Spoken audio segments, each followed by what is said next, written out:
안녕하세요.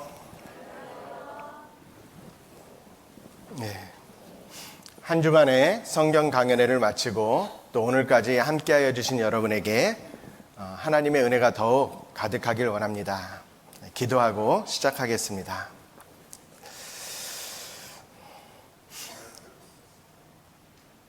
살아계셔서 역사하시는 거룩하고 자비로우신 하나님 아버지, 주님의 크신 사랑과 은혜를 한 주간의 성경 강연회를 통해서 알 수 있도록 인도해 주신 것 감사드립니다. 계속해서 오늘 행여나 주님의 사랑을 깨닫지 못한 사람이 있다면 말씀을 통해서 구원받을 수 있도록 도와주시고, 또 구원받은 사람들은 하나님의 뜻대로 살아갈 수 있도록 주님의 뜻을 알게 하여 주시고, 그 주님의 뜻이 우리 마음판에 새겨져서 행할 수 있는 능력이 더해지는 시간 될 수 있도록 도와주시옵소서. 주 성령의 감동하심으로 기록된 성경 말씀, 주 성령께서 오늘 이 시간 함께하여 주셔서 각 사람의 마음의 문을 열어주시고 붙잡아 주시고, 또 말씀 전하는 자의 입술을 주관하여 주셔서 하나님 아버지의 말씀만을 담대하게 힘있게 쉽게 전할 수 있도록 도와주시옵소서. 모든 시간을 주님께 의지하며 우리 구주 예수님 이름으로 기도드립니다. 아멘. 누가복음 1장 77절입니다.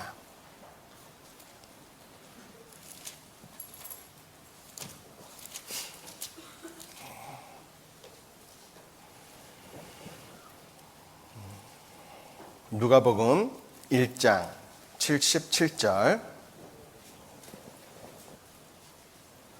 신약 87쪽 근처에 있습니다.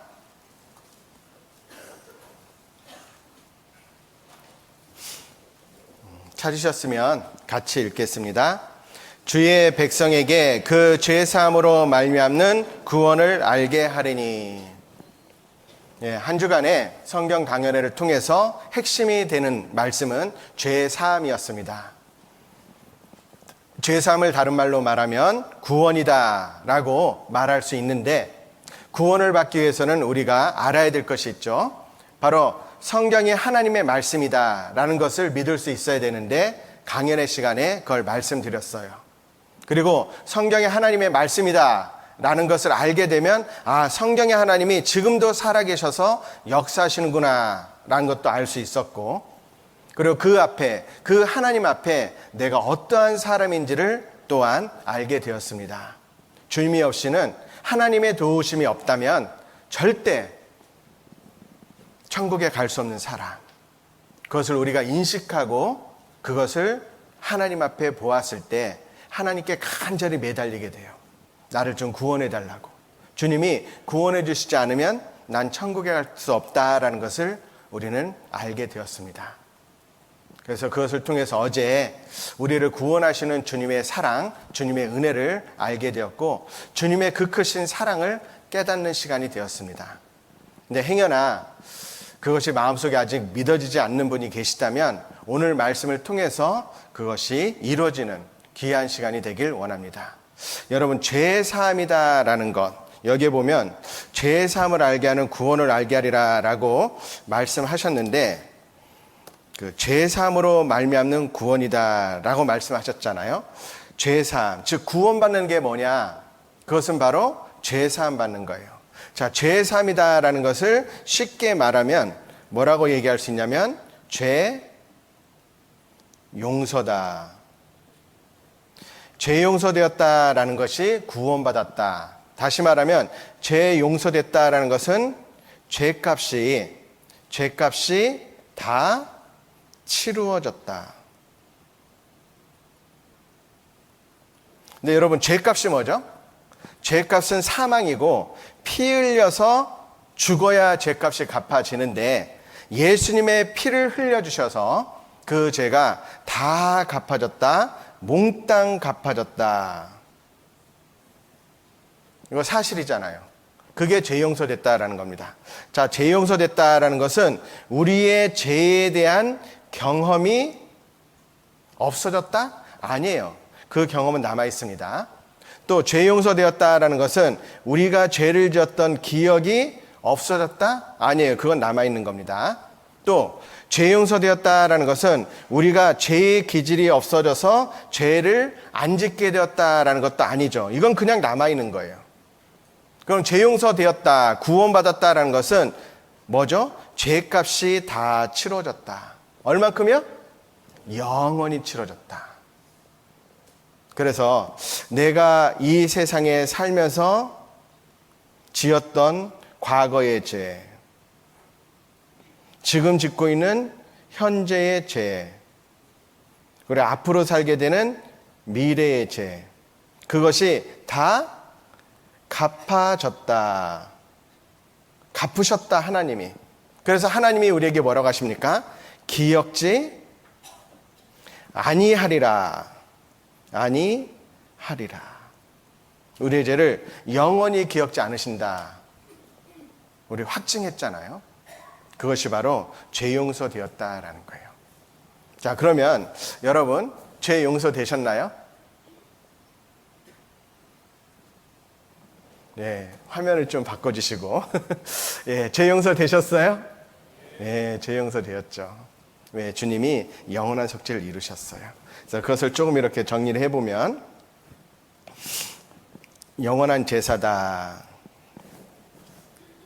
자, 하나님께서 하나님 앞에 한 사람이 있어요. 누구냐면 시커매요. 왜 그럴까요? 죄인이니까. 근데 죄인된 나를 위해서 한 몸 예수님을 준비하셨고, 나의 모든 죄, 행위로 지은 죄, 마음으로 지은 죄, 과거죄, 현재죄, 미래죄, 그 모든 죄를 예수님한테 다시 쫙 옮기셨죠. 그래서 내 죄가 예수님한테 가 있으니까 나는 죄가 없어요. 하나님 보시기에. 그래서 예수님이 나의 죄를 대속하기 위해서 십자가에 못 박혀 돌아가셨습니다. 그래서 예수님이 이 세상에 왜 오셨느냐? 밑보다 모든 사람이 받을 만한 이 말이요, 그리스도 예수께서 죄인을 구원하시려고 세상에 임하셨다 하였도다. 내 죄값으로 대신 죽으려 이 세상에 오셨는데 십자가에 못 박혀 죽으시고, 그리고 죄를 정결케 하는 일을 하시고 다 이뤘다 하시고 내 죄값을 다 치르고 부활 승천하셨습니다. 자, 그래서 우리가 보면요, 이렇게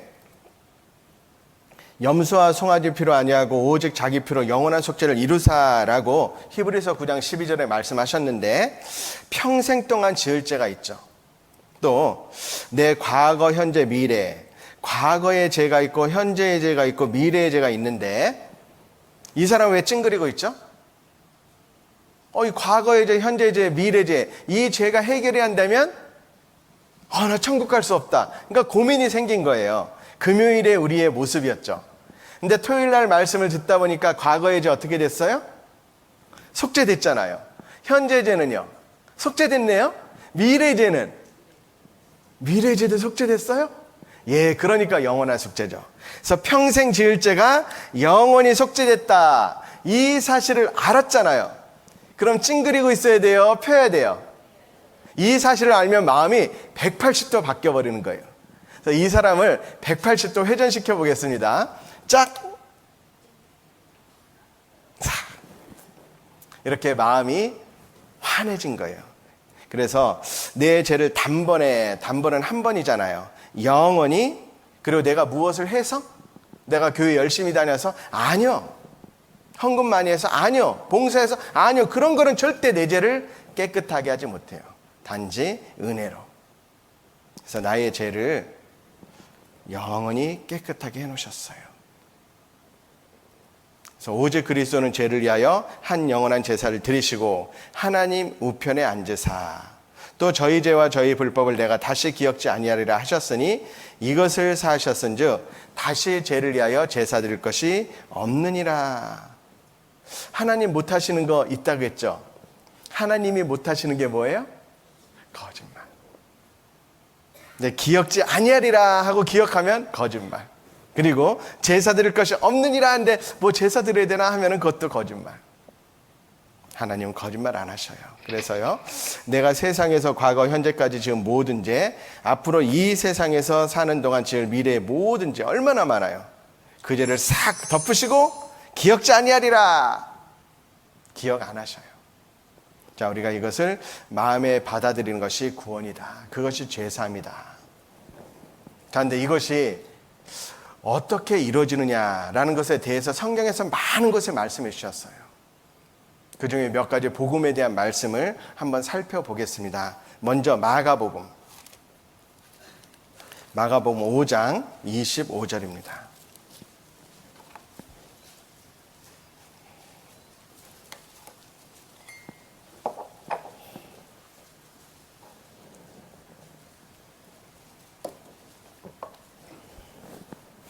자, 마가복음 5장 25절부터 제가 읽겠습니다. 12회를 혈루증으로 앓는 한 여자가 있어 많은 의원에게 많은 괴로움을 받았고 있던 것도 다 허비하였으되 아무 효험이 없고 도리어 더 중하여졌던 차에 예수의 소문을 듣고 무리 가운데 섞여 뒤로 와서 그의 옷에 손을 대니 이는 내가 그의 옷에만 손을 대어도 구원을 얻으리라 하밀러라. 이에 그의 혈루 근원이 곧 마름에 병이 나온 줄을 몸에 깨달으니라. 예수께서 그 능력이 자기에게서 나간 줄을 곧 스스로 아시고 무리 가운데서 돌이켜 말씀하시되 누가 내 옷에 손을 대었느냐 하시니 제자들이 여짜오되 무리가 애워싸 미는 것을 보시며 누가 내게 손을 대었느냐 물으시나이까 하되 예수께서 이 일 행한 여자를 보려고 둘러보시니 여자가 제게 이루어진 일을 알고 두려워하여 떨며 와서 그 앞에 엎드려 모든 사실을 여짜온대. 같이 읽겠습니다. 예수께서 가라사대 따라 내 믿음이 너를 구원하였으니 평안히 가라 내 병에서 놓여 건강할지어다. 자, 복음의 말씀이 아직 안 믿어지는 경우는 증거가 부족해서 그럴 수 있습니다. 그래서 어제 한 분이 눈을 감고 손을 들 때 힘있게 들었어요. 나 구원 천국 갈 자신 없다라고. 그렇게 확신이 안 생기는 경우는 첫 번째 증거가 부족해서. 근데 그분은 이틀만 참석했었거든요. 그러니까 충분히 우리가 성경이 하나님의 말씀이다라는 믿음이 있어야 그 믿음이 우리 마음속에 이루어지는 거예요. 그래서 그런 분들은 이제 계속해서 말씀을 들으시기를 권하고, 또 하나는 간절한 마음이 부족하기 때문에, 또 구원에 대해서 착각하고 있기 때문에, 자, 그런 경우는 말씀을 배우면서 계속 알아야 됩니다. 그런데 간절한 마음이 행여나 조금 부족해서 이루어지지 않았다면 지금 이 말씀을 잘 상고해야 돼요. 12년 동안 혈루병에 걸린 여인이 있다. 자, 이스라엘에서의 혈루병은 문둥병과 같은 그런 병이었습니다. 여자의 유출병이죠. 이게 굉장히 큰 수치였기 때문에 문둥병에 걸린 사람처럼 저주받은 병이다. 이 여인은 그러한 병에 걸렸기 때문에 빨리 낫고 싶었어요. 그래서 많은 의원을 만나고 또 병원도 많이 다녔고, 그래서 갖고 있던 모든 것을 허비해서 이제 희망도 어떤 방법도 없어진 거예요. 그럴 때 소문을 들었어요. 예수라는 분이 계신데 그분을 만나면 어떤 병이든지 낫더라라는 소문을 들은 거예요. 그래서 이 여인이, 그래, 내가 여인의 그 예수님을 찾아가야겠다. 찾아갔어요. 12년 동안 고생했던 그 병인데 낫지 않았는데 예수님을 찾아갔는데, 자, 혈루병은 저주받은 병이잖아요. 그러니까 예수님 앞에 나갈 수도 없는 거예요. 나는 저주받은 사람이라 예수님 앞에 나갈 수도 없었어요. 그래서 예수님 뒤로 가서 그 옷가에 손만 댄 거예요. 손만 대도 내 병이 낫겠다. 그 믿음이 있었죠. 그런데 그 예수님의 옷가에 손을 딱 댔을 때 어떻게 됐어요? 그 혈루 근원이 곧 마른지라. 병이 나섰어요. 자, 이것을 좀 이렇게 설명드리면 이렇습니다. 혈루병, 저주받은 병이죠. 자, 혈구라고 되어 있는데, 예, 이렇게 쓰면 안 되죠. 예. 웃음으로 이렇게 이해해 주시니까 참으로 감사드립니다. 자, 혈루병에 걸린 여인이 있는데, 이 여인이 12년 동안 모든 의원을 만나고 어떤 약을 먹고 병원을 가도 고치지 못한 거예요. 그런데 예수님을 딱 만났을 때 어떻게 됐습니까? 그 옷자락에 손을 대니까 곧. 그런데 자, 이 여인이 낫게 된 그 힘이 뭐죠? 내가 예수님의 손만 대도, 그 옷자락에 손만 닿아도 낫겠다라는 믿음이 있었죠. 그 믿음으로 인해서 병이 나서진 거잖아요. 맞죠? 근데 그 믿음이 어떤 믿음이었냐면 간절한 믿음이었어요. 자, 우리도 죄라는 병에 걸린 거잖아요. 근데 이 죄를 없애고 싶은데 죄 때문에 천국에 못 가니까 어떻게 해서든지 죄를 없애야겠다. 근데 자기의 노력과 자기의 열심으로 도저히 안 된다는 것을 알아야 돼요. 율법을 만날 때 그걸 알게 되었죠. 그리고 나서 우리가 예수님을 만났을 때 어떻게 해요? 곧 단번에 순간적으로 구원을 받는 거예요. 그것은 바로 믿음이죠. 자, 어떤 믿음이 필요하냐면 하나님께 간절히 구하는 믿음. 간절한 마음이 있어야 돼요. 간절하게 하나님께 기도하면서 하나님의 말씀을 들어야 구원을 받아요. 간절한 마음이 없다면요, 하나님은 가까이 하지 않으시고 그 사람을 구원치 않으십니다. 나는 구원을 받았는데 간절히 나의 구원을 하나님께 원하지 않았는데 받았다. 있을 수 없는 일이에요. 그래서 마태복음 7장 7절에 보면 구하라 구할 것이요 찾으라 찾을 것이요 두드리라 그러면 너에게 열릴 것이니, 구하고 찾고 두드리는 사람에게만 주시는 거예요. 그 마음이 자기가 죄인이다라는 것을 하나님 앞에 알 때 그것이 회개하는 마음이잖아요. 그게 필요한 겁니다. 자, 영상 하나 보겠습니다. 옷자락에서 전해지는 사랑, 혈루병 여인에 관련된 영상입니다.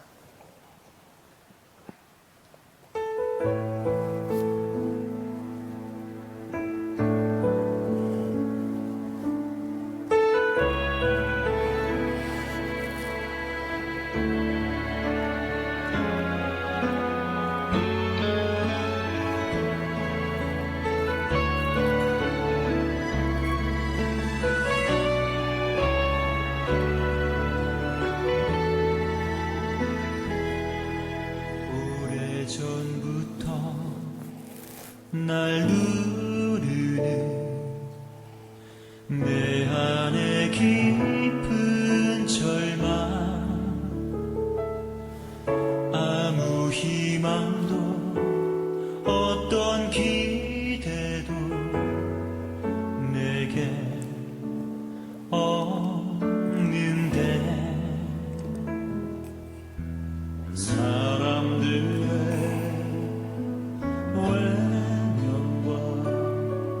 날 거절하는 눈빛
주님의 능력 날 누르는 아픔의 근원을 보시셨네.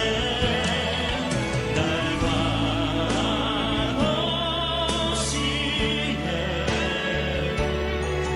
나의 연약함 주님은 아시네.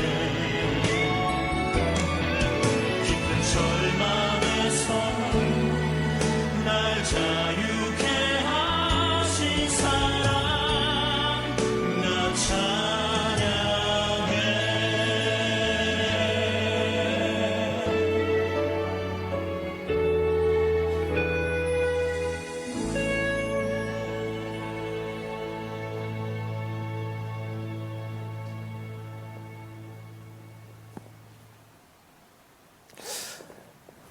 하나님의 밀이 땅에 떨어져 죽어서 많은 열매를 맺었는데 첫 번째 그 밀이 바로 예수님이셨어요. 예수님이 나를 위해서 십자가에 못 박혀 돌아가심으로 말미암아 우리가 죄 사함을 얻었습니다. 네, 그러한 말씀이 성경에 많이 기록이 되어 있는데 그 중에 보면 스가랴 말씀에 이런 말씀이 있습니다. 스가랴 3장 9절 제가 찾겠습니다. 네, 스가랴 3장 9절의 말씀에 보면 자, 만군의 여호와가 말하노라. 내가 너 여호수 앞에 세운 돌을 보라. 한 돌에 7눈이 있느니라. 바로 7눈, 완벽한 눈, 성령의 눈을 말합니다. 그런데 여기에 보면 내가 새길 것을 새기며 이 땅의 죄악을 하루에 제하리라. 이 세상의 죄악을 하나님께서 하루에 제하신다. 근데 이 말씀을 처음 볼 때 많은 사람들은 이해할 수가 없어서요. 이 땅의 죄악을 어떻게 하루 만에 제할 수 있나 이해할 수 없잖아요. 그것도 온 세상 사람들의 죄를, 세상이 시작돼서 세상이 끝날 때까지 수많은 사람들의 죄를 어떻게 하루에 제하느냐, 말도 안 된다. 그런데 그 하루, 베드로서 3장 8절에 보면 사랑하는 자들아, 주께는 하루가 1000년 같고 1000년이 하루 같은 이 한 가지를 잊지 말아라. 하나님 앞에서는 1000년이 하루 같고 하루가 1000년 같다라는 거예요. 그 하나님의 크신 능력을 우리가 방관하면 안 돼요. 어떤 사람이 하나님께 찾아갔답니다. 물론 만든 얘기입니다. 찾아가서 하나님께 부탁하는 거예요. 자, 하나님, 제가 돈이 없는데 하나님은 진짜 큰 돈도 작게 여기시는 거잖아요. 하나님이 여기시는 작은 돈, 그것 좀 달라고. 그러니까 하나님 앞에 큰 돈이니까 달라고 하나님께 구한 거예요. 그러니까 하나님이 뭐라고 하셨냐면 걱정하지 말아라. 하루만 기다려라. 근데 그 하루가 1000년이었어요. 자, 하나님의 능력을 우리가 때로는 무시하고 생각하지 않습니다. 하나님은요, 1000년을 하루같이, 그리고 시편 90장 4절의 말씀에 보면 주의 목전에는 1000년이 지나간 어제 같으며 밤의 한 경점 같으니이다. 한 경점은 순간적으로 바뀌는 시간이 하나님 앞엔 1000년이 아무것도 아니다라는 거예요. 그래서 영원의 관점에서 보면 인류 역사가 6000년 정도가 되는데 6000년의 역사도 아무것도 아니고 며칠 되지 않고 하루도 되지 않는 거예요. 그러니까 6000년의 인류 역사의 모든 죄를 하루에 제한다. 하루에 제하셨어요. 자, 예수님이 오시기 전에 많은 사람들이 이것을 이해할 수 없었지만 2000년 전에 예수님이 오셔서 십자가에 못 박혀 돌아가시는 그날, 그 하루 만에 모든 죄, 온 세상의 죄가 다 제해버려진 겁니다. 그래서 인류 역사, 영원에서 영원까지 인류 역사가 시작되고 언젠간 끝나잖아요. 근데 그 인류 역사 가운데 한가운데 예수님이 오셨고, 그 예수님이 오신 예수님이 모든 죄, 인류의 모든 세상의 죄, 세상 죄를 십자가에 못 박혀 돌아가시는 그날 다 사해 주신 거예요. 그래서 여기에 보면 한 사람이 있는데 내 과거, 현재, 미래 그 모든 죄를 다 사해 주셨어요. 내 죄뿐만이 아니고 모든 사람의 죄를. 그러니까 우리가 받은 것이 뭐냐면 영원한 속죄다. 영원한 속죄죠. 근데 이것이 얼른 이해가 안 된다면 이런 예를 들 수 있습니다. 여러분 마라톤 있죠? 마라톤이 얼마나 달리죠? 42.19km. 근데 42.19km 엄청난 거리잖아요. 그런 중간에 이제 반환점이 있잖아요. 반환점. 자, 이제 이쯤에 달려가는 사람이 있고 또 여기 달려가는 사람이 있고 여기 달려가는 사람이 있을 수 있겠죠. 자, 그러면 여기에 달려가는 사람은 앞에 달려가는 사람이 보여요, 안 보여요? 안 보이죠?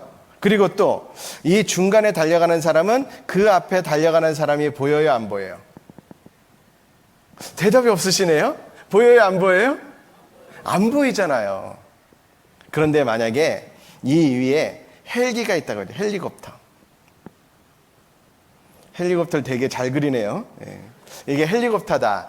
헬리콥터 위에서 보면 이 사람 보여요, 안 보여요? 여기 보여요, 안 보여요? 여기 보여요, 안 보여요? 위에서 보면 모든 것을 한꺼번에 보는 것처럼 영혼 속에 계신 하나님이기 때문에 그 하나님께서는 모든 것, 영혼 속에서 한꺼번에 보시는 거예요. 그러니까 한 번에 다 보이니까 다 용서할 수 있는 거예요. 하나님은 우리와 같은 수준의 사람이 아닙니다.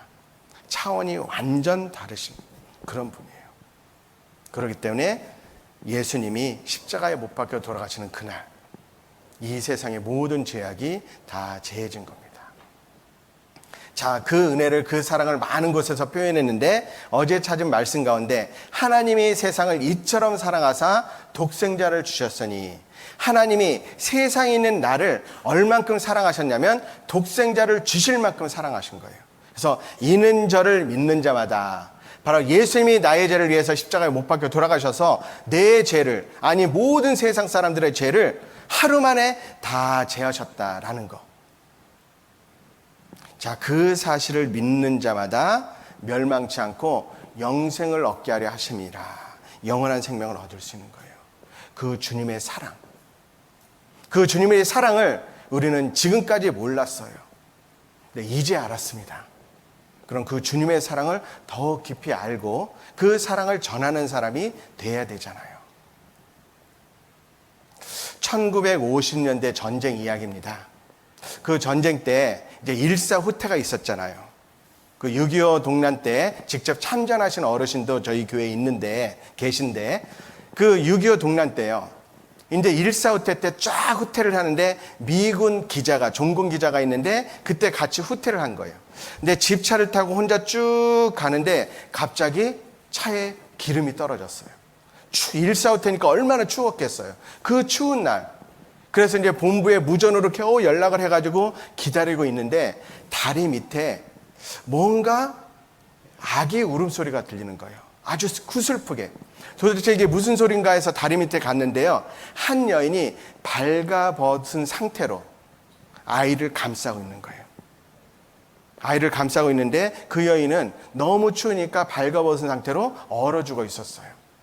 가보니까 가다가 아이를 낳는데 그 아이를 살리려고 자기의 모든 옷을 다 벗어가지고 아이를 감싼 거예요. 근데 아이는 살아 있었어요. 울고 있었죠.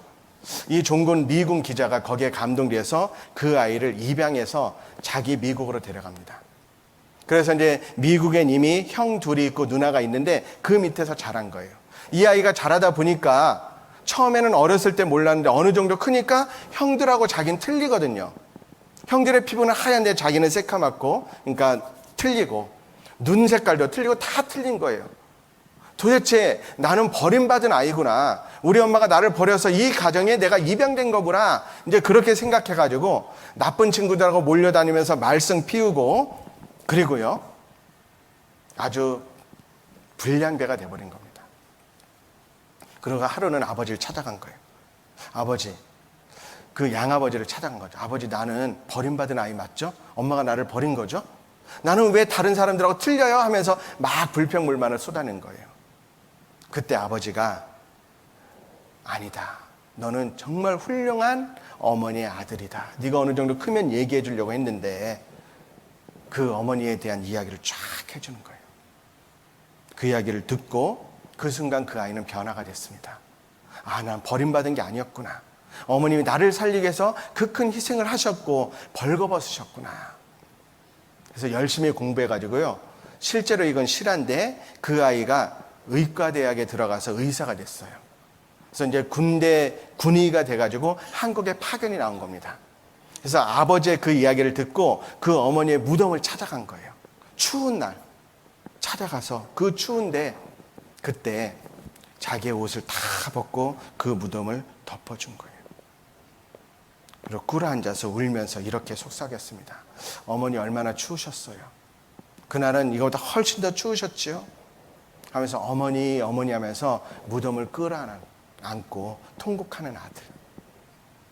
정말 어머니의 그 큰 사랑을 알았기에 그 어머니를 찾아가고 어머니께 감사하는 마음이 있었잖아요. 근데 여러분 그거 아세요?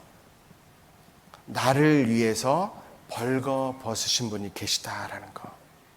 나를 대신해서 십자가에 못 박혀 돌아가신 그 예수님.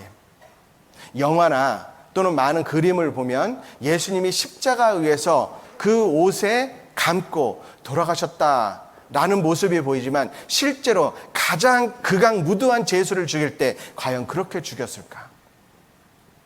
벌거벗으신 거예요. 나를 위해서. 나를 위해서 돌아가신 그 예수님. 나를 사랑해서 벌거벗은 모습으로 아무것도 걸치지 않은 채 모든 고난을 받으신 그 예수님. 사람들의 조롱, 멸시, 업신여김, 채찍, 찔리심, 목마름, 버림받은 그 예수님의 모습. 나를 사랑하셨기 때문에요. 그런데 그 예수님이 나를 위해서 모든 고난을 받으셨는데 여러분 그거 생각해 보셨어요? 그것을 바라보는 하나님의 마음은 어떠셨을까? 그 아들이 십자가 위에서 고통당하는 그 모습을 그냥 볼 수밖에 없었던 하나님의 그 마음은 어떠셨을까? 하나님도 그 아들을 구해줄 수 있었잖아요. 근데 구하지 않으셨어요. 왜? 우리를 구원하시기 위해서. 죄인된 우리를 구원하시기 위해서 모든 희생을 당하신 그 예수님, 모든 희생을 하신 그 하나님, 그 하나님의 놀라우신 사랑이 있었기 때문에 우리에게 천국 갈 수 있는 희망이 생긴 거예요. 예수님의 거룩하신 희생, 하나님의 거룩하신 아픔이 있었던 겁니다. 하나님이 죄를 알지도 못하신 자로 우리를 대신하여 죄를 삼으신 것은 우리로 하여금 저희 안에서 하나님의 의가 되게 하려 하심이니라. 죄를 알지도 못하신 그 예수님을 우리를 대신해서 죄로 삼으신 거예요. 그리스도의 사랑이 우리를 강권하시는도다. 우리가 생각건대 한 사람이 모든 사람을 대신하여 죽었은즉 모든 사람이 죽은 것이다. 자, 나를 대신해서 죽으신 그 예수님이 계시잖아요. 자, 나를 대신해서 십자가에 못 박혀 돌아가셔서 그 죄값을 치르신 예수님이 계시잖아요. 그렇기 때문에 다시는 나는 죄에 대한 심판을 받지 않는 거예요. 하나님의 법이 그렇잖아요. 근데 세상의 법도 그렇습니다. 그 죄에 대한 심판이 내려지면 다시 심판을 하지 않는다는 법칙이 있죠. 그것이 바로 일사부재리의 원칙. 들어보셨어요? 중국에 이런 예가 있었습니다. 쌍둥이 형제가 있었는데 그 쌍둥이 형제가 잘 지내는데 형은 되게 착했어요. 누구처럼요? 저처럼요. 아, 안 믿어주시네. 근데 형은 참으로 착했고 동생은 말썽꾸러기였어요. 근데 하루는 동생이 그 불량한 친구들하고 어울려 다니면서 있다가 싸움이 붙어가지고요. 싸움 중에 한 사람을 죽인 거예요. 그래서 그 모습으로 너무 무서우니까 막 도망간 겁니다. 그래서 형을 찾아갔어요. 형한테 자초지종을 말하는데 경찰이 막 쫓아오고 있었어요. 형이 착하니까 어떻게 했냐면 동생한테 그 입은 옷을 빨리 벗으라고. 그래서 동생의 옷을 다 대신 입었어요. 쌍둥이잖아요. 그러니까 경찰이 왔는데 딱 보니까 형인데 형이 살인범으로 딱 보이잖아요. 잡아갔어요. 너 사람 죽였지? 예, 제가 죽였습니다. 그래서 결국은 재판을 받고 어떻게 되면 형이요 사형을 당했어요. 근데 그 소식을 나중에 동생이 알고 너무 양심에 찔리는 거예요. 형이 나 대신 죽었구나. 그래서 경찰서로 갔어요. 사실 그 형이 진짜 범인이 아니고 제가 범인입니다. 저를 죽여주세요. 그런데 판결이 어떻게 났냐면 그 사건에 대한 재판, 판결, 집행이 법이 이미 집행이 됐으니까 다시 집행되지 않는다. 일사부재리의 원칙. 그래서 재판을 내리지 않았습니다. 그럼 그 동생은 누구를 위해서 살아가야 돼요? 형을 위해서 살아가야 되잖아요. 그럼 되잖아요. 자, 예수님이 나의 죄를 위해서 십자가에 못 박혀 돌아가셨잖아요. 그럼 남아있는 생은 이제 누구를 위해서 살아야 되느냐? 우리의 선택의 문제입니다. 그러면 내 죄가 다 치러졌잖아요. 그 죄 속에 김일성의 죄는 들어가요, 안 들어가요? 히틀러의 죄는 들어가요, 안 들어가요? 그러면 그 사람들의 죄도 하나님께서, 예수님께서 다 치러주셨는데, 그렇다면 그 사람들은 천국 갈까요, 지옥 갈까요? 왜요? 지옥 가는 죄가 하나 생겼어요.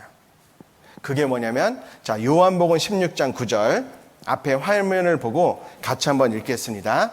죄에 대하여라 함은 저희가 나를 믿지 아니하미요. 자, 지옥 가는 죄가 생겼는데 바로 믿지 않는 죄. 여기에 보면요. 자, 김일성. 자, 김일성의 죄가 용서됐어요, 안 됐어요? 나의 죄는요? 용서됐죠. 용서됐어요. 그런데 김일성은 그 사실을 알까요, 모를까요? 저는 아는지 모르는지 그건 몰라요. 그런데 그것을 믿었을까요, 안 믿었을까요? 안 믿었어요. 믿었다면 그렇게 살 수 없는 거예요. 자, 그런데 나는 그 사실을 알아요, 몰라요? 그리고 그것을 믿어요, 안 믿어요? 그러니까 나는 천국, 김일성은 지옥. 이해되시죠? 중요한 것은 믿느냐 안 믿느냐. 자, 그 사실이에요. 근데 이 믿는 데 있어서 그것이 시간이 오래 걸리느냐. 믿는 것은 순간적이고 일시적이에요. 단번에 되는 거예요. 물론 그것을 믿기 위해서는 과정이 필요하죠. 그래서 6일간의 집회가 필요했던 것이 그 과정이에요. 하나님을 믿어야 이 복음이 내 안에 믿어지는 거예요. 그러면 내가 정말 주님을 위해서 아무것도 하지 않았는데 천국에 갈 수 있을까? 어떻게 생각하세요? 하나님 위해서 아무것도 하지 않았는데 과연 천국에 갈 수 있을까? 자, 그것을 보여주는 사건이 나오는데요. 바로 십자가 강도입니다. 자, 누가복음 23장에 보면 또 다른 두 행악자도 사형을 받게 되어 예수와 함께 끌려가니라. 자, 예수님과 함께 끌려갔죠. 해골이라는 곳에 이르러 거기서 예수를 십자가에 못 박고 두 행악자도 그렇게 하니 하나는 우편에 하나는 좌편에 있더라. 근데 이 두 행악자가 처음에는 마태복음 말씀에 보면요. 그와 같이 대제사장들과 서기관들과 장로들과 함께 희롱하여 가로되 희롱하였어요. 저가 남은 구원하였으되 자기는 구원할 수 없도다. 저가 이스라엘의 왕이로다. 지금 십자가에서 내려올지어다. 그러면 우리가 믿겠노라.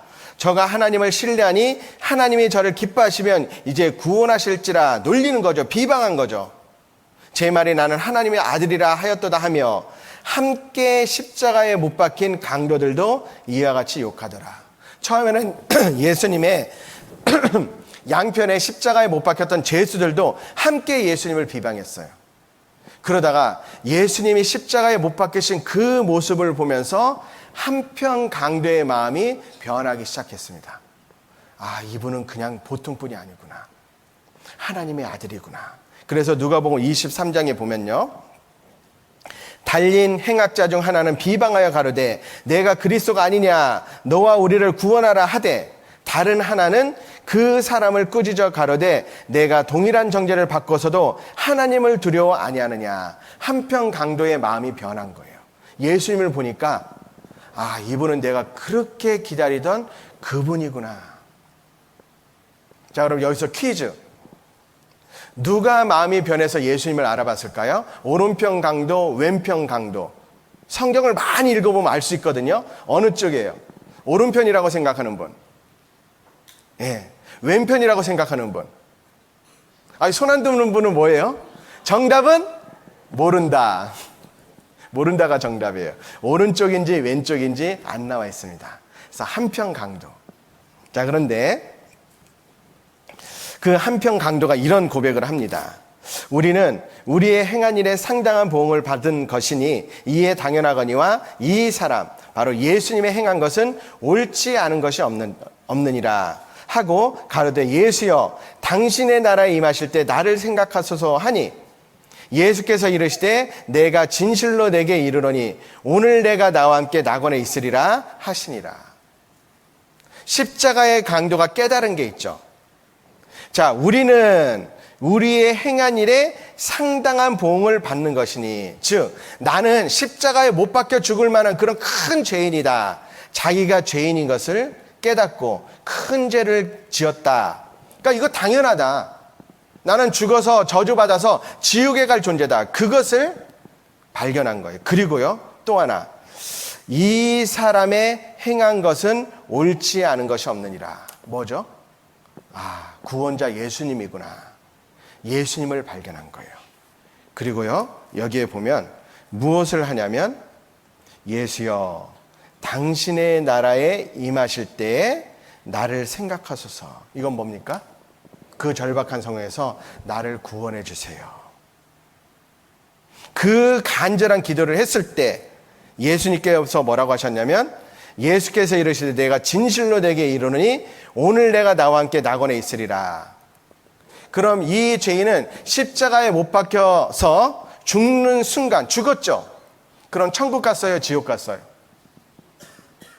천국 갔죠? 이 사람 예수님을 위해서 살 수 있는 시간이 있었을까요? 없었을까요? 없잖아요. 근데 천국 갔어요. 자, 이 사건을 보면 자, 그리스도 예수 안에 있는 구속으로 말미암아 하나님의 은혜로 값없이 의롭다 하심을 얻은 자 되었느니라. 값이 없다. 자기의 노력이 없다라는 거예요. 너희가 그 은혜를 인하여 믿음으로 말미암아 구원을 얻었나니 이것이 너희에게서 난 것이 아니요 하나님의 선물이라. 행위에서 난 것이 아니니 이는 너희로 누구든지 자랑치 못하게 함이니라. 자, 구원은 바로 하나님의 선물이다. 자, 십자가의 강도, 그 모습을 잠깐 같이 읽었는데 십자가상의 두 강도, 십자가를 중심해서 두 부류, 구원받은 사람과 구원받지 못한 사람으로 나뉘게 됩니다. 기적을 행하는 그리스도가 아닌 십자가에 못 박힌 예수님을 본 거예요. 그러니까 기적을 통해서 구원받는 것이 아니고 나를 위해서 예수님이 하신 일, 그것을 보고 구원받는 거예요. 죄를 단번에 사함받았죠. 오늘 밤에 네가 나와 함께 낙원에 있으리라. 그 순간 죄사함을 받은 거예요. 그리고 행위로가 아닌 믿음으로 천국에 들어갔죠. 행위라면 십자가상의 강도는 주님을 위해서 뭐 했어요? 이렇게 꽁꽁 매달려 있는데 무엇을 주님을 위해서 할 수 있어요? 못하잖아요. 그러니까 행위가 아닌 믿음으로 천국에 가는 겁니다. 바로 오늘 네가 나와 함께 낙원에 있으리라. 이게 바로 십자가 강도의 은혜잖아요. 그래서 구원을 받기 위한 시간은요, 순간이다. 단번이다. 많은 사람들이 어떻게 사람이 그렇게 짧은 시간 안에 구원을 받느냐, 성경 좀 배웠다고, 일주일 성경 배웠다고 구원 받을 수 있느냐. 그런데 구원을 받는데 시간이 얼마나 걸렸어요? 이 강도가? 안 걸렸어요. 예수님의 그 말씀을 믿는 그 순간, 오늘 밤 네가 나와 함께 낙원에 있으리라, 그 말씀을 듣는 순간 구원받은 거잖아요. 순전히 은혜로. 십자가의 강도는 주님을 위해서 한 게 하나도 없어요. 은혜잖아요. 은혜. 자, 한 사람이 구원을 받기 위해서는 시간이 필요한 것이 아니고 예수 그리스도라는 한 인격체와의 만남, 그것이 필요한 거예요. 어떻게 만나죠? 말씀을 통해서 만난 거잖아요. 자, 그것이 은혜다. 그리고 또 성경에 또 나오죠. 민수기 한번 찾아보겠습니다. 민수기 21장.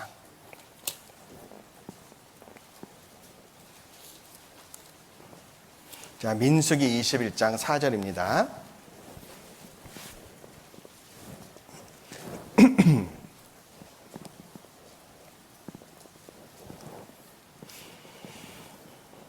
자, 백성이 호르산에서 진행하여 홍해길로 조차 에돔 땅을 둘러 행하려 하였다가 길로 인하여 백성의 마음이 상하니라. 백성이 하나님과 모세를 향하여 원망하되 어찌하여 우리를 애굽에서 인도하여 올려서 이 광야에서 죽게 하는고 이곳에는 식물도 없고 물도 없도다. 우리의 마음이 이 박한 식물을 신하노라 하매 여호와께서 불뱀들을 백성 중에 보내어 백성을 물게 하심으로 이스라엘 백성 중에 죽은 자가 많은지라. 백성이 모세에게 이르러 가로되 우리가 여호와와 당신을 향하여 원망함으로 범죄하여 싸우니 여호와께 기도하여 이 뱀들을 우리에게 떠나게 하소서. 모세가 백성을 위하여 기도하매 여호와께서 모세에게 이르시되 불뱀을 만들어 장대 위에 달라 물린 자마다 그것을 보면 살리라. 9절 같이 읽겠습니다. 모세가 놋뱀을 만들어 장대 위에 다닌 뱀에게 물린 자마다 놋뱀을 쳐다본 즉 살리라. 자, 이스라엘 백성이 범죄했어요. 그래서 하나님께서 불뱀을 보내서 그 불뱀에 물린 자는 죽어가는 거예요. 어떻게 살릴까? 근데 놋으로 모세가 뱀을 만들어서 그 뱀을 들고 그 놋뱀을 쳐다보는 자는 살리라. 하나님의 말씀이죠. 그래서 놋뱀을 쳐다보는 사람은 살았어요. 그래서요. 자, 놋뱀에 물려 죽어가는 사람들, 놋으로 만든 놋뱀을 볼 때 그것을 쳐다본 즉 살리라. 살아났죠. 그것과 마찬가지로 십자가 위에 달리신 예수님을 볼 때 보라 세상 죄를 지고 가는 하나님의 어린 양이로다. 그 세상 죄 속에 내 죄가 있구나. 그 죄짐을 지고 예수님이 다 이뤘다 하시고 영원한 속죄를 이루셨구나. 그 사실을 보는 사람이 구원을 받는 거잖아요. 무엇을 해서가 아니고 그것을 보고 왜 봤죠? 이 불뱀에 물린 사람들이 왜 놋뱀을 봤죠? 말씀을 믿으니까 쳐다본 거예요. 하나님의 말씀을 믿으면서 쳐다봤을 때 주님을 볼 때 구원을 받는 거잖아요. 요한복음 3장 14절에 보면 모세가 광야에서 뱀을 든 것 같이 인자도 들려야 하려니 이는 저를 믿는 자마다 나를 위해서 십자가 위에 달리신 그 예수님을 믿는 자마다 영생을 얻게 하려 하심이니라. 행위가 필요합니까? 보면 되는 거예요. 십자가의 모형. 자, 아담과 하와를 위해서 죽어서 가죽옷을 입었던 그 동물이 십자가의 모형이 되고, 또 가인과 아벨의 제사에서 이 아벨이 드린, 그래서 불의 제사를 드렸던 양이 십자가의 모형이 되고, 또 문설주 좌의 임방에 피를 발랐던 그 양이 십자가의 모형이고 성막이 십자가의 모형이에요. 그리고요 불뱀, 바로 이 놋뱀이 십자가의 모형이 되고요. 많은 모형이 있는 거예요. 이것을 다 일일이 말씀드리기 시간이 없지만 기회가 되면 계속 배울 겁니다. 많은 모형을 주셨어요. 왜? 그림자를 주셨죠? 실제가 있으니까. 그게 바로 예수님이에요. 자, 우리의 구원은 행위가 아닌 믿음으로 받는 것이다. 아담과 하와의 죄는 용서됐는가?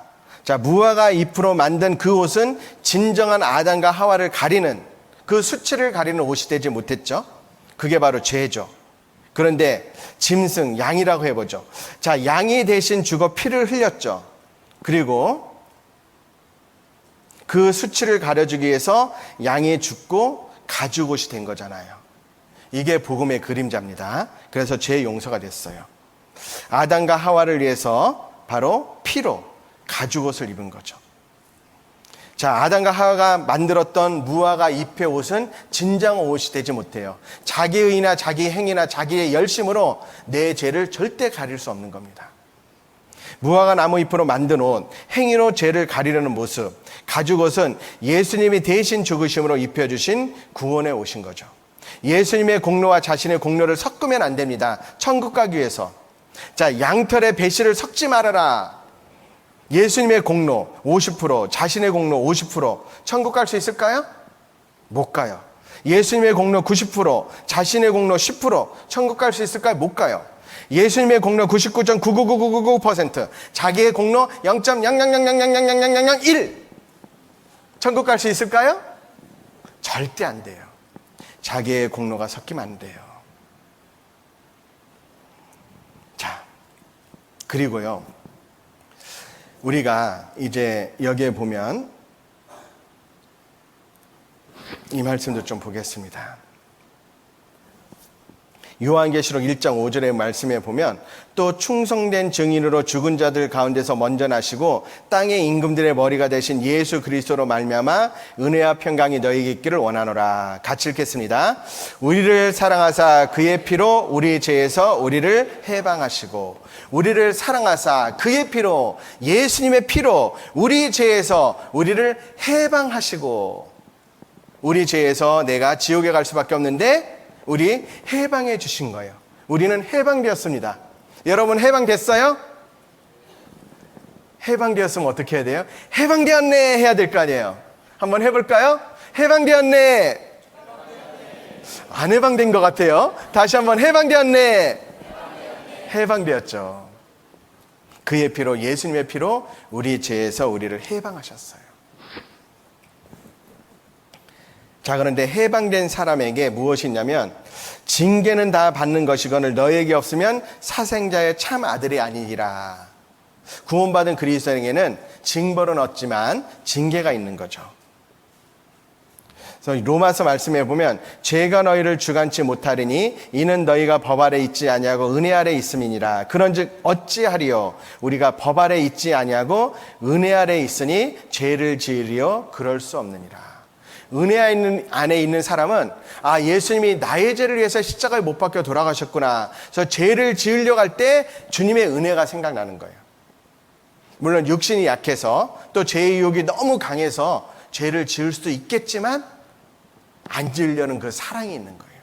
그래서 사랑이 더욱 커지면 죄를 안 짓고도 살 수 있습니다. 근데 죄를 짓게 되면 어떻게 되냐면, 자, 회개를 해야 된다. 회개가 뭐냐면요, 회개는 이례적인 회개가 있고 연속적인 회개가 있습니다. 성경에 보면 이례적인 회개는 뭐냐면 자기가 죄인인 것을 깨닫고 그 죄로 인해서 이제 지옥 가는구나. 진정한 회개는 뭐냐면 뉘우칠 해자에 고칠 개자잖아요. 그러니까 자기가 지옥 갈 운명인 것을 깨달으면 이거 해결 안 되고는 못 사는 겁니다. 금요일까지의 말씀을 진짜 제대로 들었다면 어떤 마음이 들어요? 나 죄인이고 지옥이 있고 지옥 가는구나. 그럼 그 문제 해결하고 안 하고 살 수 있겠어요? 그래서 그것을 알고 진정한 고침을 받는 것이 회개예요. 일생에 딱 한 번 있는 겁니다. 그것이 바로 좁은 문을 통과하는 거예요. 여러분, 좁은 문은 너무나도 좁기 때문에 자기의 무엇을 가지고 아무 것이라 가지고도 절대 통과 못해요. 자기의 의의를 가지고 열심을 가지고 교회에서 봉사한 거 그거 갖고 통과 못해요. 또 죄도요, 조금이라도 가지고는 통과하지 못하는 게 좁은 문이에요. 그런데 어제 말씀을 들어보니까 내 죄가 다 해결됐어요, 안 됐어요? 작은 죄도 해결됐죠. 죄가 없어진 거예요. 죄짐이 벗어진 거예요. 그래서 좁은 문을 통과한 겁니다. 자, 그것이 회개인데 그 회개가 이루어진 사람에게는 연속적인 회개가 필요해요. 이건 뭐냐면, 자, 신분의 변화가 돼서 십자가의 속죄를 알았죠. 십자가의 속죄를 안 사람에겐 연속적인 회개. 이건 의인으로서 회개하는 겁니다. 바로 변찮는 부자 관계. 만약에 우리가 한번 여쭤볼게요. 하나님은 아버지가 있다고 해보죠. 하나님은 순종하는 아들이 있고 불순종하는 아들이 있다. 누구를 더 사랑해요? 정답은 둘 다 사랑해요. 순종하지 하든 하지 않든 둘 다 사랑하죠. 그런데 누구를 더 기뻐하실까? 순종하는 아들을 기뻐하시는 거예요. 순종하지 않는 아들은 기뻐하지 않고 하나님과의 관계가 불편하겠죠. 그러니까 자기의 죄가 있을 때 그 죄를 하나님한테 고백하는 거예요. 고백하고 또 적당히 혼날 때 혼나고 그러면 관계가 다시 회복되는 것처럼 그것을 위한 회개가 있는 겁니다. 그래서 연속적인 회개. 그래서 관계가 불편하기 때문에 자백해야 된다. 자, 두 가지의 회개가 있다라는 것. 그래서요, 이례적인 회개에 대한 말씀은 그러므로 너희가 회개하고 돌이켜 너희 죄 없이 함을 받으라. 죄 사함을 받기 위한 회개가 있는 거죠. 그러면 하나님께서 이방인에게도 생명 얻는 회개를 주셨도다. 생명을 얻기 위한 회개가 있는 거예요. 그러나 이제 그리스도 예수 안에 있는 자에게는 결코 정죄함이 없나니 이는 그리스도 예수 안에 있는 생명의 성령의 법이 죄와 사망의 법에서 너를 해방하였다. 죄와 사망에서 해방을 얻기 위한 회개가 있는 거예요. 그 회개가 어제 이루어진 겁니다. 자, 그러면 죄에게서 해방되어 의에게 종이 되었다라는 말씀이 있고 이런 말씀이 많은데 이제 연속적인 회개는 뭐냐? 내가 의인이 되고 난 다음에 드려야 되는 회개예요. 그래서 요한일서에 보면 만일 우리가 우리 죄를 자백하면 저는 미쁘시고 의로우사 우리 죄를 사하시며 모든 불의에서 우리를 깨끗게 하실 것이요 우리가 우리에게 죄 지은 자를 사하여 준 것 같이 우리의 죄를 사하여 주옵시고 계속 해야 되는 회개가 있죠. 이제 아버지가 되셨으니까 그 아버지의 관계, 아버지와의 관계 회복을 위한 그런 회개가 있다. 아시겠죠? 자, 이것도 구분이 돼야 됩니다. 자, 그래서 이제 이런 게 있잖아요. 한 아버지와 아들이 있는데 이 아들이 뭐에 빠졌냐면 도박에 빠졌어요. 많은 도박을 하는 거예요. 근데 아버지가 도박하지 말라고 그렇게 타일렀는데도 안 하는 거예요. 근데 아버지가 무서운 사람이거든요. 아들을 불렀어요. 너 계속 도박할래? 네가 도박하니까 너 처자식도 맨날 제대로 살지 못하고 도대체 뭐냐? 그래서 너 앞으로 도박하면 아버지가 네 손을 자를 거라고 그랬어요. 아버지 무서운 사람이거든요. 그러니까 아들이 무서워가지고 도박을 못하는 거예요. 시간이 좀 지나니까 그 마음이 무뎌지니까 다시 도박하러 갔어요. 그러다 아버지한테 걸린 거예요. 무서운 아버지, 너 이리 와. 붙잡혀 갔어요. 방에 끌려갔습니다. 내가 너 도박하면 손 자른다고 했지? 손 내놔! 그리고 아들의 눈을 가렸어요. 그리고요, 칼을 가는 거야. 샥샥샥. 아들이 얼마나 무서울까요? 그 소리를 벌벌벌 떨고 있는데, 손 내! 칼이 바람을 가르는 소리가 휙 들리는 거예요. 그래서 악! 했는데, 눈을 떠서 보니까 방 안에 피투성이가 됐어요. 근데 보니까 자기 손이 멀쩡해요. 아버지가 아버지의 손을 자른 거예요. 아들 대신에 손을 자른 거예요.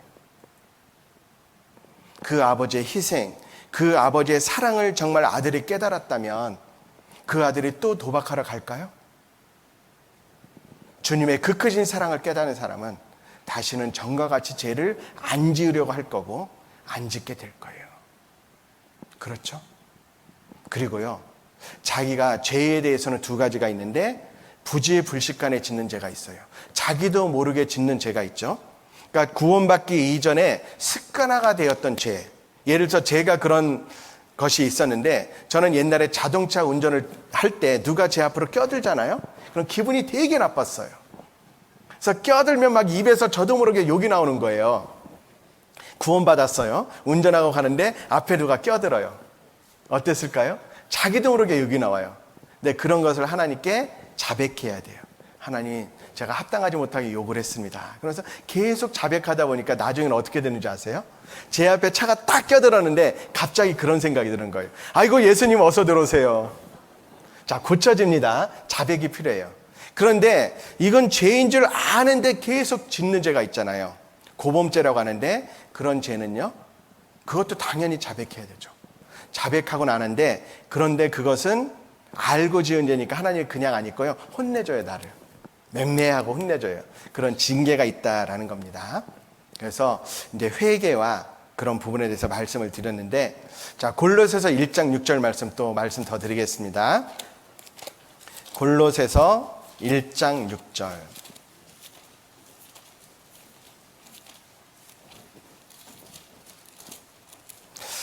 자, 신약 324쪽 근처에 있습니다.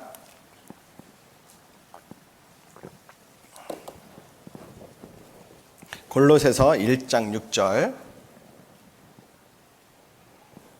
같이 읽겠습니다. 이 복음이 이미 너희에게 이름에 너희가 듣고 참으로 하나님의 은혜를 깨달은 날부터 너희 중에서와 같이 또한 온 천하에서도 열매를 맺어 자라는도다. 너희가 거듭난 것이 썩어질 씨로 된 것이 아니요 썩지 아니할 씨로 된 것이니 하나님의 살아있고 항상 있는 말씀으로 되었느니라. 썩지 아니할 영원한 그 복음의 말씀을 듣고 하나님의 은혜를 깨달은 날부터. 그럼 여러분, 복음의 말씀을 듣고, 복음은 예수님의 죽으심과 부활하심인데, 그 말씀을 듣고 그 은혜가 내 마음속에서 확실히 깨달은 날, 그 날이 있어요, 없어요? 있죠. 저는 1997년 7월 24일 그 복음의 말씀을 듣고 깨달았어요. 물론 그 날과 그 시간을 아는 것이 중요한 것보다도 그런 때가 있다는 거, 그날 잊어버려도 돼요. 그런데 그런 날이 있다는 건 잊어버릴 수가 없잖아요. 구원받았다는 것은 잊어버리는 게 아니에요. 왜냐하면 죽는 순간에서 건진받는 거잖아요. 사람이 죽을 뻔했는데 살아났다, 잊어버릴 수 있겠어요? 제가 옛날에 대천 해수욕장에 갔는데요, 한 초등학교 저학년 때예요. 근데 이 튜브를 타고 그리고 나서 둥둥 떠 있는데 이게 해류를 따라서 밖으로 조금씩 나가는 거예요. 막 나가려고 하는 거예요. 그러니까 겁나잖아요. 발이 밑에 안다니까 너무 무서운 거예요. 야, 나 죽는구나, 그 생각이 드는 거예요, 어렸을 때. 근데 웬 누나가 뒤에서 튜브를 확 밀어줘가지고 살았거든요. 별거 아닌 경험 같은데 진짜 죽을 줄 알았거든요. 안 잊어버려요, 지금까지 그 순간. 그런 날이 있는 거잖아요. 제가 대학교 다닐 때인데 이제 선배들과 같이 내과에 놀러 갔어요. 어디냐면 한탄강. 밑에가 맑고 근데 되게 깊잖아요. 그래서 저기 돌 있는데 거기까지 수영 쳐가지고 쫙 갔거든요.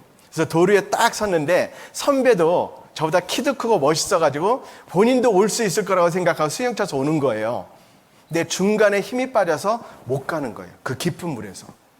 그래서 제가 다이빙을 해가지고 그 선배 뒤로 가가지고 허리를 잡고 쫙 밀어서 살려줬거든요.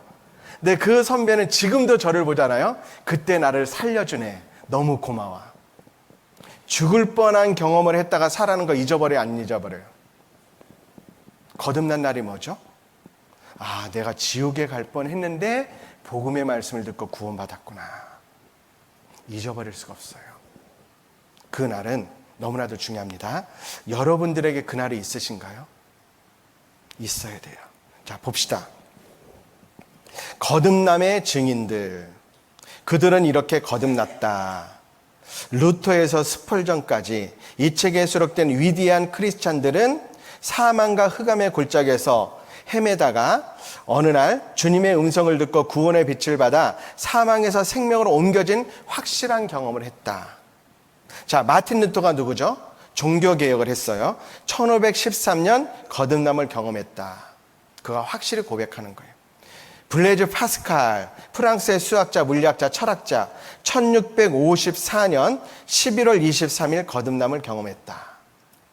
요한 웨슬레 아시죠? 요한 웨슬레가 감리교의 창시자인데 감리교의 창립 기념일이 언제예요? 감리교 다니신 분? 5월 24일이잖아요. 왜 그런지 아세요? 요한 웨슬레가 1738년 5월 24일 거듭남을 경험한 거예요. 요한 웨슬레, 여기에 보면 영국뿐 아니라 전 세계에 다대한 영향을 미쳤던 하나님의 나라의 중요한 인물의 한 사람으로 감리교의 창시자인 요한 웨슬레를 들 수 있다. 그는 때때로 그가 회심한 날, 즉 성경에 기록된 바와 같이 하나님의 자녀로 새롭게 거듭난 날에 대해서 얘기했는데 자신의 생애에 결정적인 전환점이 된 그날의 시간과 분까지 정확히 기억하고 있었다. 그것은 1738년 5월 24일 저녁 8시 45분의 일이었다. 고백하잖아요. 요한 한만 1758년 3월 30일 거듭남을 경험했다. 전 세계를 복음 물결로 수놓은 19세기 영국의 찰스 스펄전 1850년 1월 6일 거듭남을 경험했다. 미국을 철저히 회심시킨 위대한 설교자 찰스 피니 1821년 10월 10일 거듭남을 경험했다. 유럽 대륙에 복음의 불을 지핀 코펜하겐 출신의 아돌프 모노 1828년 6월 20일 거듭남을 경험했다. 나오잖아요. 실제로 거듭남 날이 있어야 돼요. 내가 엄마 뱃속에서 태어난 날이 있어요, 없어요? 그것과 마찬가지로 거듭났다. 영어로 born again, 두 번째 태어난다. 내 영혼이 새롭게 태어났다. 하나님과 연결되었다. 그 날이 있는 거예요. 그리고요, 거듭난다라는 건 그건 영접하는 거다라고 했죠. 영접하는 자 곧 그 이름을 믿는 자. 예수님의 이름은 구원자다라는 거예요. 나를 구원해 주신 그 주님을 믿는 사람은 하나님의 자녀가 되는 권세를 주셨으니 하나님의 자녀가 된 거예요. 하나님의 자녀니까 모든 사람이 하나님의 자녀예요. 그러면 모든 사람들끼리, 구원받은 사람들끼리 서로 뭐죠? 형제 자매가 되는 겁니다. 그래서 교회 안에서 형제님, 자매님하고 부르는 이유가 그거예요. 그런데 하나님 안에서 딸이 있을까요, 없을까요? 하나님한테. 하나님께 딸은 없어요. 어떤 사람은 저는 하나님의 딸입니다라고 고백하는데 하나님한테는 다 아들이에요. 그런데 다 아들이니까 하나님 보시기에 그럼 자매님들끼리 서로 형제님 하면 좀 이상하잖아요. 그래서 이 땅에서는 사람을 외모를 보기 때문에 자, 여자는 자매님들, 남자는 형제님들 그렇게 부르는 겁니다. 자, 시간이 많이 돼가지고 더 설명드리고 싶은데요. 또 다른 것도 드려야 되니까 기회가 되면 차차 배우기로 하고 좀 더 중요한 것 한번 배워보겠습니다. 요한복음 15장 3절.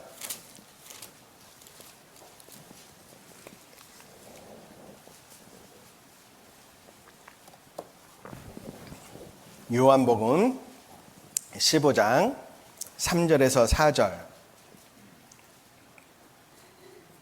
같이 읽겠습니다. 너희는 내가 일러준 말로 이미 깨끗하였으니 내 안에 거하라. 나도 너희 안에 거하리라. 가지가 포도나무에 붙어 있지 아니하면 절로 가시를 맺을 수 없음 같이 너희도 내 안에 있지 아니하면 그러하리라. 자, 너희는 내가 일러준 말로 이미 깨끗하였으니 바로 예수님의 그 복음의 말씀, 그것을 듣고 깨끗하게 되었다, 의인이 되었다. 구원받은 그리스도인에게 예수님께서 주시는 가장 중요하고 첫 번째 주신 명령이 뭐냐면 내 안에 거하라. 그러면 나도 너희 안에 거하리라. 여러분, 예수님 안이 어딜까요? 예수님 안에 거하라 라고 말씀하셨는데 예수님의 안이 어딜까? 에베소서 1장 22절 제가 찾겠습니다. 22절에서 23절에 보면 또 만물을 그 발 아래 복종하게 하시고 그를 만물 위의 교회의 머리로 주셨느니라. 즉, 그 예수님은 교회의 머리가 되시는 거예요. 그런데 교회는 그의 몸이니 교회는 예수님의 몸이에요. 그러니까 내 안에 거하라라는 것은 예수님의 몸된 교회 안에 거하라라는 거예요. 자, 그러면 교회란 게 무엇인지 우리가 이것을 잘 알아야 됩니다. 교회가 뭐냐면 고린도전서 1장 2절에 보면 고린도에 있는 하나님의 교회, 고린도에 하나님의 교회가 있는데 교회가 뭐냐면 그리스도 예수 안에서 거룩하여지고 성도라 부르심을 입은 자들. 교회가 뭐냐면 사람들을 말하는 거예요. 어떤 사람들? 성도, 거룩하여진 사람. 예수님의 그 보혈의 피로 그 사실을 믿고 의인된 사람, 거룩한 사람, 그게 바로 교회예요.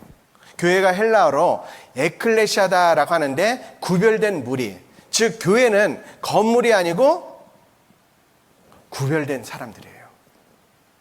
그러니까 사람들이 모여있는 것이 교회다라는 겁니다. 그렇게 말씀하고 계시잖아요. 그 교회 안에 하나님께서 우리를 부르셔서 교제케 하시는 거예요. 자, 이 말씀을 조금 정리해 보면 너희는 내가 일러준 말로 이미 깨끗하였으니 내 안에 거하라. 나도 너희 안에 거하리라. 가지가 포도나무에 붙어 있지 아니하면 절로 가시를 맺을 수 없음 같이 너희도 내 안에 있지 아니하면 그러하리라 하면서 요한복음 15장 5절에 뭐라고 되어 있습니까? 펴져 있지 않나요? 15장 5절? 같이 한번 읽겠습니다. 나는 포도나무여 너희는 가지니 저가 내 안에 내가 저 안에 있으면 이 사람은 과실을 많이 맺나니 나를 떠나서는 너희가 아무것도 할 수 없음이라. 주님의 소원이요, 포도나무에 붙어 있어라. 나는 포도나무여 너희는 가지니. 가지의 목적은 뭐냐면 열매를 맺는 거예요. 주님은 우리가 많은 포도나무에 열매 맺는 것처럼 열매 맺길 원하시는 거예요. 그러면 이 가지가 많은 열매를 맺기 위해서는 어떻게 해야 되죠? 열매 맺어야지. 그래야 돼요? 열매를 맺기 위해서 해야 될 게 뭘까? 바로 붙어 있는 거예요.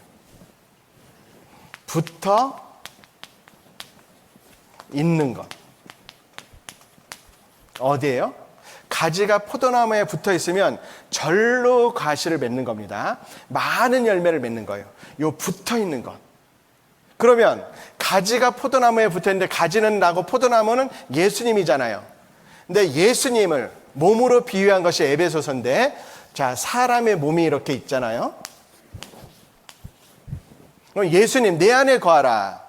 그것은 머리는 예수님이고 몸은 교회잖아요. 그러니까 내 안에 거하라라는 것은 주님의 몸된 교회 안에 붙어 있어라. 교회 안에 있어야 돼요. 근데 이 교회는 뭐라고요? 에클레시아다라는 헬라어인데, 이것이 바로 구별된 무리다라는 뜻이에요. 교회는 구별된 무리. 세상에서 구원을 받아서 세상 가운데 구별된 사람들, 의인된 사람들, 구별된 사람들, 그 사람들과 같이 있어라라는 겁니다. 그것이 주님의 소원이에요.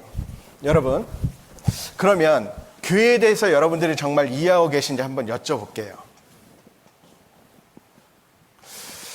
자, 여기 밭이 있는데 이 밭에 콩이 잔뜩 심겨져 있어요. 콩. 다 콩이에요. 근데 팥이 한두 개 있어. 그리고 나머지 다 콩입니다. 콩밭이에요, 팥밭이에요? 콩밭이죠. 그럼 반대로 이번에 이게 팥이라고 합시다. 팥이 다 심겨져 있는데 콩이 몇 개만 심겨져 있어. 팥밭이에요, 콩밭이에요? 잘하시네요. 이걸 헷갈리는 분이 있더라고요, 옛날에. 이거 혼돌될 문제가 아니죠. 자, 그러면 여쭤보겠습니다. 멋있는 교회당이 있어요. 교회당이 진짜 멋있고 웅장합니다. 이 교회에 사람들이 모여 있는데, 자, 물론 교회당이 교회는 아니에요. 그렇죠? 자, 근데 이 교회당에 사람들이 주일날 막 모여 있어요. 근데 구원받지 않은 사람들이에요. 교회예요, 아니에요? 혼돈되세요? 교회 아니에요? 아니죠. 그러면 저희 집이 있습니다. 저희 집인데 여기에 구원받은 사람들이 다 모여서 말씀 배우고 찬송하고 있어요. 이거 교회 아니에요? 교회죠. 사도시대의 초대교회는 교회당이 없었어요. 교회당이 있으면 다 로마 사람들이 잡아 죽였잖아요. 숨어서 모였어요. 집안에 교회가 있다라고 기록되어 있잖아요. 그러니까 구원받은 사람들이 모여야 그것이 교회인데, 구원받은 사람들이 모여있는 곳에 거하라. 그러면 나도 너희 안에 거하리라. 그럼 구원받은 그리스도인이 모일 때가 언제죠?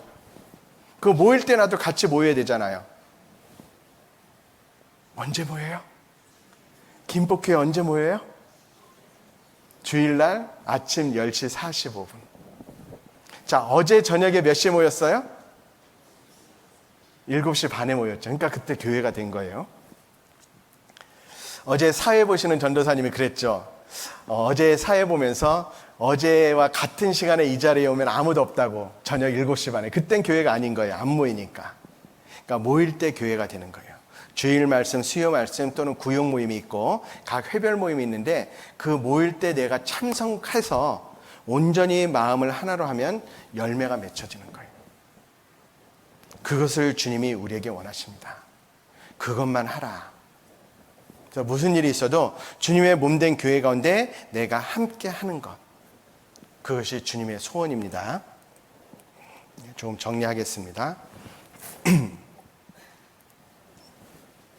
자, 구원받은 후에 신앙생활, 구원받은 사람 어떻게 살아야 하는가? 예수님의 죽음이 모든 사람이 죽은 것이구나. 그런데 그 속에 내가 있구나. 예수님이 나를 위해서도 십자가에 못 박혀 돌아가신 거구나. 예수님이 왜 십자가에 못 박혀 돌아가셨지? 아, 알았다. 나를 위해서. 그러면 어떻게 해야 돼요? 신나게, 정말 기뻐해야 되잖아요. 여러분 기쁘세요? 너희가 거듭난 것이 썩어질 줄로 된 것이 아니라 썩지 아니할 줄로 된 것이잖아요. 이 믿음이 너희에게 이름에 너희가 듣고 참으로 하나님의 은혜를 깨달은 날이 있잖아요. 그렇죠? 그 날이 있는 거잖아요. 우리가 구원받은 것은 바로 하나님의 선물입니다. 그 하나님의 선물을 받은 거잖아요. 여러분, 하나님 선물 받으셨어요? 자, 에베소서 2장 8절 보면 너희가 그 은혜를 인하여 믿음으로 말미암아 구원을 얻었나니 이것이 너희에게서 난 것이 아니요 하나님의 선물이다. 하나님의 선물 받은 사람 같지 않아요? 받았어요, 안 받았어요? 선물 받았잖아요. 옛날에요, 그 오프라 원풀이라는 분이 있어요. 이분이 사람들을 초대해가지고 이제 상자를 나눠줘서, 예를 들어서 그 상자 안에 자동차 키가 있으면 자동차를 주는 그런 당첨되는 거 혹시 보셨어요? 그 프로에 이제 자동차를 갖고 싶은 사람 해가지고 부르는 거예요. 그래가지고 상자를 열어서 한 사람이 당첨되면 그 키가 있으면 얼마나 기쁠까요? 자, 그 프로 한번 보죠. 그때 선물 받은 사람들의 표정이 어떨까? 우리 적어도 이거보다 더 즐거워야 되지 않을까요? 관객 여러분, 이제부터 잘 들어주세요. 이제 특별한 박스를 들 테니 아직 열지 마세요. 제가 말하기 전까지 열지 마세요.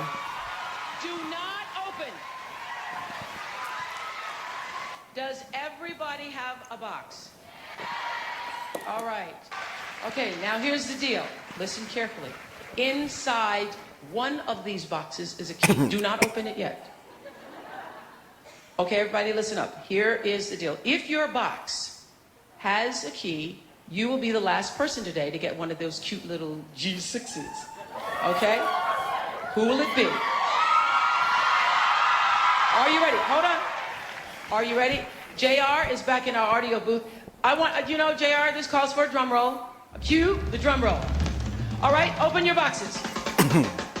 Open your boxes. 1, 2, 3. You get a car! You get a car! You get a car! You get a car! You get a car! You get a car! You get a car! You get a car! Everybody gets a car!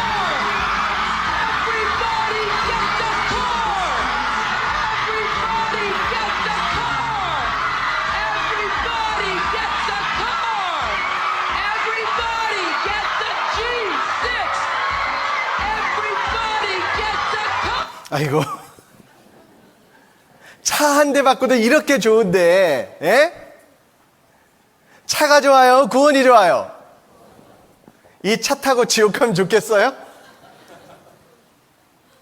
더 큰 거 받았는데 더 기뻐야 될 거 아니에요? 예? 마음속은 기쁘시죠? 네, 그래요. 자, 그런 구원을 받았는데 기뻐해야 되죠. 자, 그런데 생일 축하합니다. 내가 구원받은 날, 여러분 있죠? 어떤 사람은 2019년 7월 7일이 자기가 구원받은 날이 될 거고, 어떤 분은 오늘이 될 수도 있고 있습니다. 근데 이 구원받았다라는 의미가 뭐냐면 죄사함 받았다라는 거고, 구원 구속받았다, 의인이 되었다, 영생을 얻었다, 거듭났다, 은혜를 받았다, 성령을 받았다, 하나님의 자녀가 되었다, 심판받지 않는다, 하나님의 제사장이 되었다라는 것. 자, 이거는 기회가 되면 계속 배우겠습니다. 자, 그런데 성경에 보면 구원이 3가지가 있다라고 합니다. 나 구원 받는 또 받아야 돼? 자, 이게 뭐냐면 천국을 가기 위해서 받는 구원이 있고, 또 천국에 가는 사람이 되었으니까 천국에 가는 사람답게 살기 위한, 그렇게 변화되는 그런 구원이 있고, 그리고 또 우리가 지금 죄를 안 짓고 싶어도 완전히 안 지을 수 없잖아요. 왜냐하면 죄를 짓는 몸이 있으니까. 근데 이 몸 자체가 죄를 안 짓는 몸으로 변화되는 구원이 있어요. 그래서 이제 설명드리면 마가복음 말씀에 나와 있는데, 자, 마가복음 말씀만 찾아봅시다. 마가복음 4장.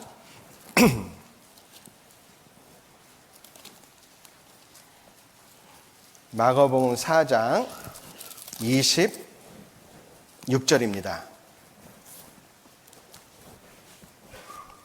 26절. 또 가라사대 하나님의 나라는 사람이 씨를 땅에 뿌린과 같으니 저가 밤낮 자고 깨고 하는 중에 씨가 나서 자라되 그 어떻게 된 것을 알지 못하느니라. 씨를 심었는데 그것이 나서 자라는 것, 어떻게 된 거 모르죠. 그러니까 사람은 씨가 이렇게 딱 생명이 되는 거 몰라요. 마찬가지로 구원받는 그것을 모르는 거예요. 어떻게 구원받는지. 그러나 씨가 태어난 것을 보면 알 수 있듯이 내가 구원받았구나, 그것을 아는 겁니다. 그래서 28절 29절 같이 읽겠습니다. 땅이 스스로 열매를 맺되 처음에는 싹이요 다음에는 이삭이요 그 다음에는 이삭의 충실한 곡식이라. 열매가 익으면 곧 낫을 대나니 이는 추수 때가 이르렀음이니라. 스스로 열매를 맺되 처음에는 싹이 나고 다음에는 이삭이고 그 다음에는 이삭의 충실한 곡식이다. 여기에 비유된 말씀이 싹이 냈다라는 것은 바로 생명의 시작, 영혼이 구원받았고 믿음으로 구원받은 거잖아요. 그리고 죄의 형벌로부터 구원을 받은 거예요. 구원을 얻었다. 이미 우리에겐 이것이 과거가 된 겁니다. 은혜를 믿음으로 구원을 받은 거예요. 그리고 이삭이다라는 것은 생명의 성장이죠. 즉 구원받은 사람처럼 변화되는 것, 그것이 바로 이제 생활구원이다라고 할 수 있는데, 생활구원, 사랑 가지고 이루는 겁니다. 주님의 사랑으로.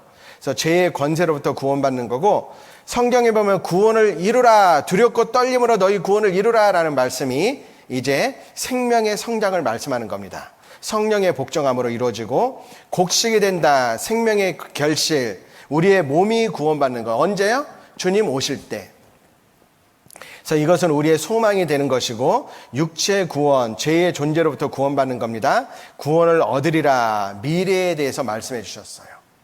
그래서 여기에 관련된 말씀을 보면 믿음으로 말미암아 구원을 얻었나니 믿음의 결국 영혼의 구원을 받음이라. 죄에 허물러 죽었던 영혼을 살리셨도다. 진리의 말씀으로 우리를 낳으셨도다. 과거 구원, 영혼 구원이죠. 생활 구원은 두렵고 떨림으로 구원을 이루라. 얻었다함도 온전히 이뤘다함도 아니라 패역한 세대에서 구원을 받으라. 오라 나는 곤고한 사람이로다. 아직 완전히 구원이 안 이루어지는 거라. 구원 받았는데 왜 이럴까? 그런 고민이 있는 겁니다. 그리고 징계도 있고, 그리고 몸의 구원이 있습니다. 구원에 이르게 하기 위하여 곧 우리 몸의 구속을 기다리느니라. 자기 영광의 형체와 같이 병케 하시리라. 순식간에 호련히 다 변화하리니. 자, 그러면 이 세 가지 구원 가운데, 세 가지 구원 가운데 이건 이미 이루어졌죠. 이거는 주님 오시면 저절로 되는 거죠. 그럼 내가 해야 될 게 뭐예요? 생활 구원. 자, 이것이 바로 신앙생활이에요. 자, 신앙생활을 간단히 말씀드리면, 오직 우리 주 곧 구주 예수 그리스도의 은혜와 저를 아는 지식에서 자라가라. 신앙생활을 위해서는 자동차의 바퀴가 4개인 것과 마찬가지로 신앙생활에는 중요한 게 4대 요소가 있어요. 말씀, 기도, 교제, 전도. 그 모든 것이 중요한 것은 주님의 몸된 교회 안에서 4가지를 해야 된다라는 거예요. 그래서 보면